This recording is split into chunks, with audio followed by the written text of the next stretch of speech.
Get it? The Bert Show.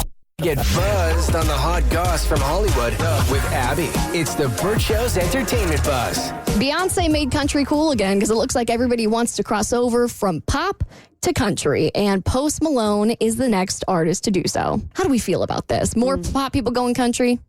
I'm not a fan of like current country, so it does literally nothing for me. Same. I've never really been big on country music, but Post Malone individually, I believe in anything he does. I think that dude is super talented. I like basic party country. Like bro country. But I don't care who the artist is. If the music is good, I don't care who's coming from. I know. I think it keeps it interesting because I hate it when an artist will put out an album and it just sounds like exactly what they did the last time around, except sometimes worse. Like I have a couple of my favorite artists that the first time they put out an album, I was so blown away by it. And then they put out the second album and it just sounds like a watered down version of what they already did. So I'm really happy anytime an artist chooses to challenge themselves in any way. Would you guys not give an artist even a chance if they move outside of their format? Depends on the artist for me, but I would. Yeah? Mm-hmm. I have no problem with them like exploring and trying things. I mean, that's what life is all about. Like, you don't have to stay in your lane. Like, if you want to explore and try something different, by all means. Doesn't mean it ain't going to suck, but I'll give you a chance. So if Luke Bryan tried a rap album, no thank you. Yeah, you give it a shot. No thank you. I'll listen to it for S and gigs, but I'll listen to it on the e-bus, whatever you tell me. All right, there's another debate going around TikTok that could be a little bit triggering for some people. So I want to give you a heads up that this may be some sensitive content for you.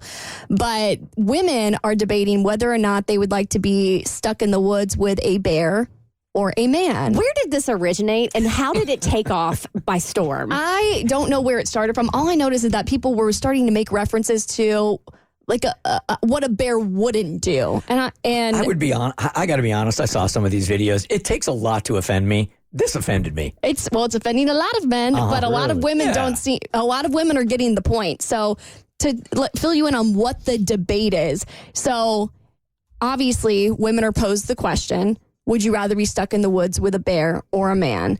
And when I first read this question, I was like, well, obviously, like, not a bear. That's terrifying. But then women started sharing their experiences, and it started making a lot of women go, maybe the bear doesn't sound too bad. So one woman posted, I can predict what a bear would do in the woods, but not a man. He's going to kill you. Yeah. The bear is going to kill you. You're going to die. Hang on. Someone else said, a bear sees a threat, a man would see an opportunity. No one would defend the bear by talking about its bright future. No one will ask you what you were wearing when the bear attacked you. So now an expert talked with TMZ about the statistics about what would happen if you were stuck alone in the woods with a bear or a man. And this is what she had to say. So one thing about this social media phenomenon, this big trend, is that there are some misconceptions that are in there. Like, it's all very general. And as a bear biologist, there is a lot of specifics that I think really matter. So, one, for example, is that every bear is different, kind of like how every man is different. And so just making these generalizations sometimes is useful because it speaks to a wider issue, but sometimes it just really doesn't fit. So there's also something to be said about just the basic instincts of bears. They are not super aggressive. I imagine we're talking about the most common bear in America, which is black bears. I think that's a good example. They can be big, they can be ferocious, they can absolutely kill a person. But for the most part, if they are fed and their bellies are full, they're not necessarily looking to attack somebody. They actually have much better things to do than go after people, in particular girls or women. But if we talk about a man, every man is different, and full belly or not, there can be dangers to women, regardless of what kind of food state the man is in. I can see you stewing over there. Pretty good points. Try it. That's my response. That's real cute. Try it. You're like, all right. Yeah. All right, everybody who said they wanted to be in the woods with the bear, this weekend our asses are going camping, and guess what you get to do? Have fun. Let me know all about it. Smoky Mountains, here we go.